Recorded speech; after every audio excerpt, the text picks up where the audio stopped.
तो चलिए दोस्तों, इस न्यूज़ आर्टिकल को पढ़ने से पहले इसके कुछ इंपॉर्टेंट वर्ड्स को डिस्कस कर लेते हैं, फिर न्यूज़ आर्टिकल समझना हमारे लिए बहुत ही आसान हो जाएगा। तो चलिए शुरू करते हैं। तो दोस्तों, एक वर्ड है ब्लड शेड। इसका मतलब होता है खून खरामा, ठीक है ना? अब आप लोग वाकिफ़ है ही, अवगत है ही कि महाभारत में क्या ब्लड शेड हुआ था, क्या खून खरामा हुआ था, ठीक है? और इसके लिए ब्लड बाथ का भी प्रयोग कर सकते हैं। दोनों सिनोनिम्स हो गए। उसके बाद है सीज़ फायर। सीज़ फायर का मतलब होता है युद्ध विराम, ठीक है ना? और इसके लिए आप ट्रूस का भी प्रयोग कर सकते हैं, ठीक है ना? उसके बाद है रिक्लेम। रिक्लेम का मतलब होता है फिर से मांगना, ठीक है ना? या फिर से प्राप्त करना, ठीक है ना? और इसका समानार्थी शब्द हो जाएगा, सिनोनिम हो जाएगा क्लेम बैक। उसके बाद है एम्बिग्विटी। इसका मतलब अस्पष्टता, ठीक है ना? और किसी बात में अगर एम्बिग्विटी है तो इसका कहने का मतलब है कि उस बात के एक से अधिक अर्थ हो सकते हैं, ठीक है ना? और इसके लिए डबल स्पीक का भी आप प्रयोग कर सकते हैं। दोनों सिनोनिम्स हो गए। उसके बाद है सब्सिक्वेंट, मतलब बाद का, ठीक है ना? और इसका उल्टा हो जाएगा प्रीवियस, ठीक है ना? और कहीं पर गाली गलौज होता है तो उसका सब्सिक्वेंट रिजल्ट क्या होता है? मारपीट हो जाता है, ठीक है ना? और सब्सिक्वेंट क्या हो जाता है? मतलब किस्सा किसी सब हो जाता है। तो यही अर्थ होता है सब्सिक्वेंट का। और प्रीवियस का मतलब क्या होता है? पहले का, सब्सिक्वेंट मतलब बाद का। अगला है फॉल्टर। इसका मतलब होता है डगमगाना, लड़खड़ाना। और इसके लिए आप वेवर का भी प्रयोग कर सकते हैं। इसके बाद है बीटर स्वीट। इसका मतलब होता है खट्टा खट्टा मीठा, ठीक है? तो कभी कभी क्या होता है कि किसी से दूर भी नहीं जाया जाता है और उसका साथ भी रहने का मतलब कि इच्छा नहीं होता है, तो खट्टा मीठा रिश्ता बना हुआ रहता है ना? उसके बाद है मतलब बहुत बार ऐसा होता है कि कोई आदमी को अपना पसंद भी करते हैं और उसका कुछ बात अच्छा भी लगता है और दोनों में अनबन भी चलता रहता है, झगड़ा भी होता है, साथ भी बना रहता है, तो बिटर स्वीट रिलेशन वही हुआ। उसके बाद है टेंट। टेंट मतलब होता है कलंकित करना, ठीक है ना? दूषित करना। और इसके लिए आप स्लर का प्रयोग करेंगे, है ना? स्लर इसका क्या हो गया? समानार्थी शब्द हो गया, सिनोनिम हो गया। मतलब किसी को अगर कोई टेंट करता है तो उसका रेपुटेशन खराब करता है। समाज में उसका जो इज्जत है वो बिगाड़ता है, तो उसे टेंट करना कहा जाता है। वैसे टेंट के और भी अर्थ है ना, दूसरे सेंस में भी होगा। और स्लर जो है यही अर्थ है, मतलब कि किसी का मान सम्मान समाज में खराब करना। उसके बाद है सीज। सीज मतलब जब्त करना होता है, ठीक है ना? और सीज मतलब लपकना भी होता है, जैसे कि कोई मौका हाथ लगता है तो लोग सीज करता है उसको, उसको लपक लेता है, ठीक है ना? हाथ से जाने नहीं देता। और इसके लिए आप ग्रैब का भी प्रयोग करते हैं। आप देखते हैं ना, आ, ट्रेन वगैरह में, जनरल में लोग क्या करते हैं? बैठने के लिए क्या करते हैं? सीट को ग्रैब कर लेते हैं, कब्जा कर लेते हैं, ठीक है ना? लपक लेते हैं। उसके बाद है रिडल्ड विथ। इसका मतलब होता है से भरा हुआ, ठीक है ना? तो अब चलिए हम लोग न्यूज आर्टिकल पढ़ते हैं और देखते हैं कि क्या स्टोरी है। तो कह रहा है the Israel Hamas cease fire agreement. तो इजराइल और हमास के बीच बहुत लंबे समय से युद्ध चल रहा था, है ना? और उसका जो युद्ध विराम समझौता है उसका बात है reached after months of intense negotiations. और वो मतलब कि समझौता जो है युद्ध विराम का, वहाँ पर जो पहुँचना हुआ कब? तो महीनों के गहन सौदेबाजी के बाद, है ना? करे प्रोवाइड्स, तो क्या करता है? प्रदान करता है ना? वो जो समझौता है सीज़फायर एग्रीमेंट, वह क्या प्रदान करता है? A much needed pause in the blood shed, मतलब खून खराबा में जो बहुत ही आवश्यक मतलब विराम है उस चीज़ को वो देता है समझौता, ठीक है ना? आगे क्या कर इट फिर भी it is riddled with uncertainties. फिर भी वो क्या है? समझौता तो भरा हुआ किस चीज़ से? अनिश्चितताओं से। That overshadow the relief it brings. Overshadow मतलब क्या होगा? फीका करना, है ना? छाया डालना होता है ना? अब ओवरशैडो का जैसे कि आप मान लो किसी के महत्व को कम करना होता है, ठीक है ना? अब आजकल देख रहे हैं ना कि पढ़ाई-लिखाई जो पहले लोग करते, तैयारी वगैरह करते थे, जॉब लेते थे, और आजकल तो सोशल मीडिया से ही क्या कर दे रहा है वो, पढ़ने-लिखने वाले को ओवरशैडो कर दे रहा है। सोशल मीडिया का जो मतलब कि स्टार सब वो सब, ठीक है ना? तो फीका करना होगा। तो कह रहा है ये जो भरा हुआ है अनिश्चितताओं से, वो क्या करता है तो फीका करता है ना अ, किसको? तो वो रिलीफ़, मतलब जी राहत, तो युद्ध विराम से राहत ही होता है, तो इससे जो मतलब मिलता है ना, ये जो लाता राहत, उसको ओवरशैडो कर देता है। कारण कि क्या है, तो वो एग्रीमेंट क्या है, भरा हुआ है अनिश्चितताओं से, ठीक है ना? साफ-साफ हो जाता तो राहत वाली बात होती, अनिश्चितताएँ बहुत सारी है उसमें। आगे क्या कह रहा है?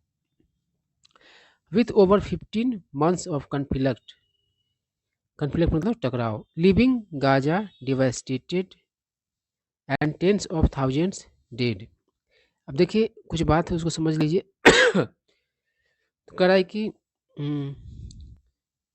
टेंस ऑफ थाउजेंड्स, देखिए 10,000 से लेकर के और 99,999 तक के 20 के संख्या को मतलब मोटा मोटी तौर पर बताना होता है, तो इसी तरीके से प्रयोग किया जाता है।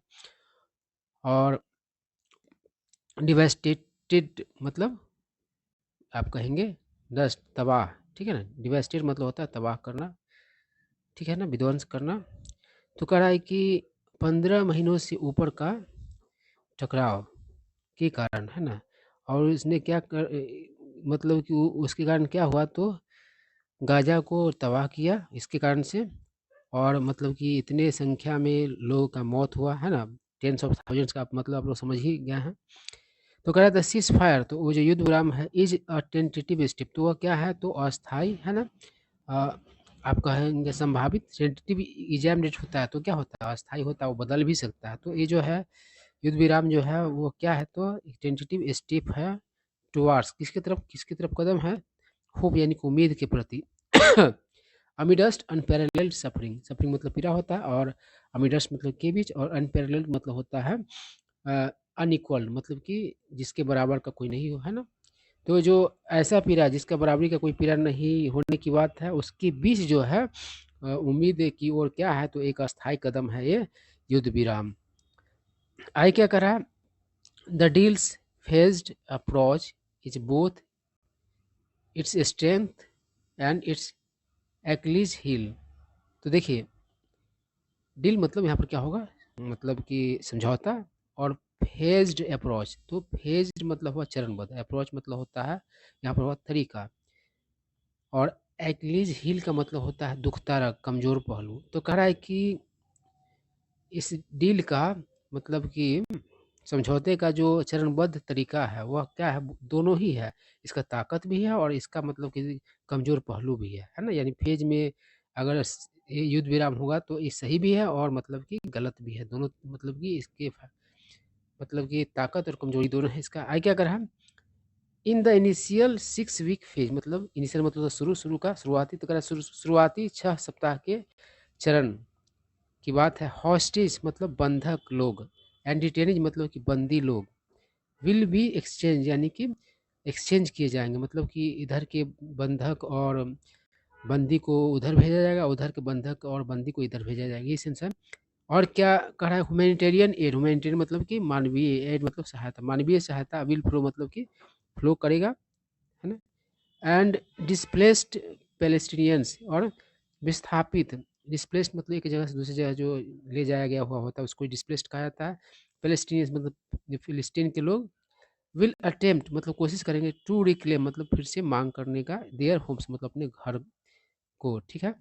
आगे क्या कर रहा है, हाउएवर मतलब हालांकि, द एम्बिग्विटी मतलब अस्पष्टता, इन इट्स टर्म्स मतलब इसका जो टर्म्स है, समझौता का जो टर्म्स है, टर्म्स एंड कंडीशन आप लोग समझते हैं ना, वही बात है। तो उसका जो टर्म्स है उसमें जो अस्पष्टता है वो क्या कर रहा है, रिस्क यानी कि जोखिम में डालता है क्या चीज़ को, तो इग्नाइटिंग, इग्नाइट मतलब सुलगना या सुलगाना, तो सुलगाने का रिस्क मतलब कि है। रिन्यूड कॉन्फ्लिक्ट, रिन्यूड मतलब कि ने क्या कहोगे, बढ़े हुई ऊर्जा के साथ, है ना, ताकत के साथ, है ना, फिर से शुरू हुआ, है ना, जो टकराव है तो इसका सुलगने का बात है, मतलब कि अ, बढ़े हुए ताकत के साथ, है ना, टकराव क्या हो सकता है, फिर से शुरू हो सकता है, ऐसी बात है, इसके सुलगने की बात है। आगे क्या कर रहा है, द अनरिजॉल्व, रिजॉल्व मतलब हल किया हुआ, अनरिजॉल्व मतलब जो हल नहीं किया गया हुआ है ना। तो अनरिजॉल्व डिटेल्स है ना, इंफॉर्मेशन, स्पेशली खास करके रिगार्डिंग सब्सिक्वेंट, रिगार्डिंग मतलब संबंधित, किससे संबंधित, तो बाद के फेजेस का है ना। एक्सपोज मतलब कि उजागर करता है। द फ्रेजाइल, फ्रेजाइल मतलब कमजोर, नाजुक, कोमल, आसानी से टूटने वाला है ना, भुरभुरा एक कहते हैं, कोई कोई होता है ना सामान एकदम फ्रेजाइल होता है, हाथ में रखिएगा कस के दबाइए टूट फूट कर बर्बाद हो जाएगा। तो इसका जो क्या करता है, उजागर करता है जो इसका नाजुक नींव है इस एग्रीमेंट का, तो उसको उजागर करता है। ठीक है, आगे क्या कह रहा है कि Israeli prime minister Benjamin Netanyahu grappling with domestic political fractures faces immense pressure to deliver a durable solution without empowering Hamas. देखिए कुछ नए वर्ड्स आ गए हैं, देख लेते हैं। तो ग्रैपल विथ मतलब होता है जूझना, और फ्रैक्चर मतलब आप जानते हैं दरार होता है, पॉलिटिकल फ्रैक्चर मतलब समझिएगा कि राजनीतिक दरार की बात है। फेस मतलब सामना करना, इमेंस मतलब बहुत बड़ा, विशाल, भारी भरकम है ना। और डिलीवर का अर्थ यहाँ पर देना, ड्यूरेबल मतलब टिकाऊ, सोल्यूशन मतलब हल, और एम्पावर मतलब सशक्त बनाना, सशक्त करना। तो कह रहा है कि इजराइल के प्राइम मिनिस्टर बेंजामिन नेतन्याहू जूझ रहे हैं घरेलू राजनीतिक दरार से, और मतलब कि वो मतलब जूझ रहे हैं, ठीक है ना। Israeli prime minister Benjamin Netanyahu grappling with domestic political fractures, इससे जूझने के कारण क्या करते हैं, तो फेस करते हैं, सामना करते हैं इमेंस यानी भारी भरकम दबाव, किस चीज़ का, तो देने का, कैसा, तो टिकाऊ हल विदाउट एम्पावरिंग हमास, मतलब कि ऐसा टिकाऊ हल के लिए आप ऐसा मत कीजिए कि हमास को ही आप मजबूत कर दिया, उसके बाद क्या कर दीजिए, एक टिकाऊ हल दे दीजिए, है ना। तो ऐसा हल नहीं होगा। तो इस चीज़ से क्या है, तो जूझता हुआ है वहाँ का प्राइम मिनिस्टर इजराइल का, ठीक है ना। साइमल्टेनियसली मतलब साथ ही हमास मस्ट बैलेंस, हमास को भी निश्चित तौर पर क्या करना चाहिए, तो बैलेंस करना चाहिए, संतुलित करना चाहिए। इंटरनल कंसोलिडेशन मतलब आंतरिक है ना, कंसोलिडेशन, ठीक है ना, यहाँ पर यूनिफिकेशन की बात है ना। With an external show off strength, यानी किसके साथ, तो बाहरी उसका प्रदर्शन भी होना चाहिए ताकत का, है ना। और आई कह रहा है risking it's grip on Gaza if the cease fire falters, और कह रहा है कि जोखिम में डालेगा अपने पकड़ को गाजा पर है, यदि युद्ध विराम क्या होता है, तो डगमगाता है, लड़खड़ाता है, तो ठीक है बात। आगे क्या कर रहा है, द मेडिटेटिंग मतलब कि बीच बचाव करने वाला, रोल्स यानी कि भूमिकाएं ऑफ कतर, कतर देश का, इजिप्ट का, एंड द यूएस और अमेरिका का, हैव बीन पिवटल, तो वह क्या रहा, निर्णायक रहा है। बट लेकिन सस्टेनिंग मतलब कि टिकाऊ, मतलब कि कंटिन्यू रहने वाला, पीस डिमांड्स यानी कि शांति मांग, मोर देन डिप्लोमेटिक एक्रोबैटिक्स, यानी क्या करता है, सस्टेनिंग पीस जो है वो मांग करता है जो मतलब कि कूटनीतिक जो कलाबाजी है उससे ज़्यादा। अब डिप्लोमेटिक मतलब क्या होता है, अब साम दाम दंड भेद वाली जो नीति होती है ना, मतलब कि आपको ऐसा नहीं है जो आपको ठीक लगता है वैसे ही करेंगे, डिप्लोमेटिक तरीके से रहना पड़ता है कि बहुत तरह की बात को बैलेंस करने करके जो निर्णय लिया जाता है ना, तभी जीवन संभव है ना। चाहे देश का बात हो, चाहे अपने आपका पर्सनल बात हो, आप डिप्लोमेटिक नहीं रहेंगे तो फिर काम नहीं, सर्वाइव नहीं कर पाएंगे, सोसाइटी में आप का अस्तित्व नहीं मतलब कि बचा रह सकता है, बहुत ही डिप्लोमेटिक होना पड़ता है, कूटनीतिक बनना पड़ेगा आपको, कूटनीतिक तरीके से जीवन चलता है, साम दाम दंड भेद सबसे। आगे क्या करा है, फॉर गाजान्स यानी गाजा के लोगों के लिए, the truce offers a chance to rebuild lives amidst ruins, तो कह रहा है गाजा के लोगों के लिए जो ट्रूस मतलब भी क्या होता है, तो ये होता है युद्ध विराम, वो क्या करता है, तो ऑफर करता है एक मौका, क्या करने के लिए, फिर से निर्माण करने के लिए जीवन को, किसके बीच, तो तबाही के बीच, रून्स मतलब क्या होगा, तबाही, बर्बादी। ये क्या करा है, बट लेकिन द पाथ टू रिकंस्ट्रक्शन, लेकिन जो रास्ता जो है पुनर्निर्माण का, इज मार्ड, वह मार मतलब क्या होता है, मार से मार बना गया है, तो बिगाड़ना होता है, खराब करना होता है, तो वो बिगड़ा हुआ है किसी से, इजमार्ड बिगड़ता है किससे, तो logistical and political hurdles, hurdle मतलब अड़चन होता है, बाधा होता है, और लॉजिस्टिकल मतलब ट्रांसपोर्टेशन से संबंधित, परिवहन से संबंधित क्या है, तो दिक्कत है, और राजनीतिक अड़चन भी है, तो सारा बात है। आई क्या करा, फॉर इजराइल मतलब इजराइल के लिए, the return of hostage is a bitter sweet victory. तो इज़राइल के लिए जो वापसी जो है बंधकों का वह क्या है, तो खट्टा-मीठा जीत है। Tainted by the staggering, taint मतलब क्या होता है, कलंकित करना होता है, यानी दूषित करना होता है, धब्बा लगा हुआ है इस चीज़, है ना, किस चीज़ से, तो स्टैगरिंग मतलब आश्चर्य में डालने वाला। स्टैगरिंग प्राइस है, तो समझ लो कि इतना ज़्यादा उसका कीमत है कि आपको देख कर के आश्चर्य हो जाए। तो स्टैगरिंग कॉस्ट, इसका कीमत ऑफ ह्यूमन लाइफ्स, यानी कि बहुत सारी जान जाने के बाद, है ना, ऐसा उसको मिला है जीत, खट्टा मीठा, उसको क्या है, तो कलंकित है वो जीत। एंड द परसिस्टेंट मतलब कांस्टेंट थ्रेट ऑफ हमास, है ना, तो जो परसिस्टेंट है, दृढ़ है, अटल है ना, जो कंस्टेंट होने की बात है, खतरा किसका, तो हमास का। तो ये सबसे क्या है, तो टेंटेड है ना। बिटर स्वीट जो है इसका विक्ट्री, जो खट्टा मीठा जीत है, तो ये सब चीज़ से टेंटेड है, कलंकित है, धब्बा लगा हुआ है उस बिटर स्वीट जीत पर। आए क्या करा, the global community must seize this moment, यानी कि जो वैश्विक समुदाय है ना, यानी कि दूसरे देशों की बात की जा रही है, अन्य सारी जो देश लोग हैं, ग्लोबल कम्युनिटी है, उसको निश्चित तौर पर क्या करना चाहिए, लपकना चाहिए इस पल को, क्या करने, गैल्वेनाइज करने के लिए रोड मैप, है ना। अ, किसके लिए, तो फॉर लास्टिंग पीस, यानी कि टिकाऊ शांति के लिए। इंटीग्रेटिंग, इंटीग्रेट मतलब क्या हो, कंबाइन करना। Humanitarian add with strategic diplomacy, यानी कि मानवीय सहायता है उसको किसके साथ, जो कंबाइन करना, तो रणनीतिक कूटनीति के साथ, है ना। आगे क्या करें, the coming weeks will test the resolve of all party, जाने वाले से वीक्स है वो क्या करेंगे, तो परखेंगे संकल्प को, किनके, रिजल्ट मतलब संकल्प होता है, तो सभी पार्टीज के, मतलब कि इजराइल का भी, पैलेस्टीन पैलेस्टीन का भी, और उसमें जो मतलब कि जो भी उसमें मान लो यूएस है या फिर कतर है, सबको मिलाकर सबका मतलब को टेस्ट लेगा इसे। और कह रहा है रिक्वायरिंग देम, उनके लिए ज़रूरत मतलब होगा क्या चीज़, ज़रूरी करेगा क्या चीज़, टू प्रायोरिटाइज, यानी प्राथमिकता देना ह्यूमैनिटी मतलब मानवता को, ओवर पॉलिटिकल गेन मतलब राजनीतिक लाभ से ऊपर उसको क्या करना होगा, तो मानवता को प्राथमिकता देने के लिए ज़रूरी हो जाएगा उन लोगों के लिए। आगे क्या करा है, वाइल जहाँ the ceasefire is a step forward, ceasefire क्या है, तो स्टेप फॉरवर्ड है ना।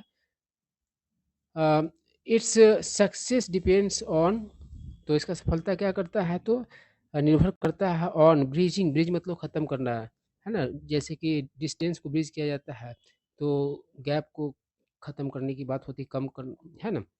तो ब्रिजिंग डीप सीटेड मतलब डीपली, डीप रूटेड मतलब कि गहराई से अपना पैर जमाया हुआ है ना, जमा हुआ। डिवाइड्स यानी जो विभाजन है। एंड कमिटिंग, और मतलब कि कमिट करना, वचन देना, है ना, सीरियस तरीके से बात करना, प्रॉमिस करना, यही होगा, कमिट से कमिटमेंट बन रहा है।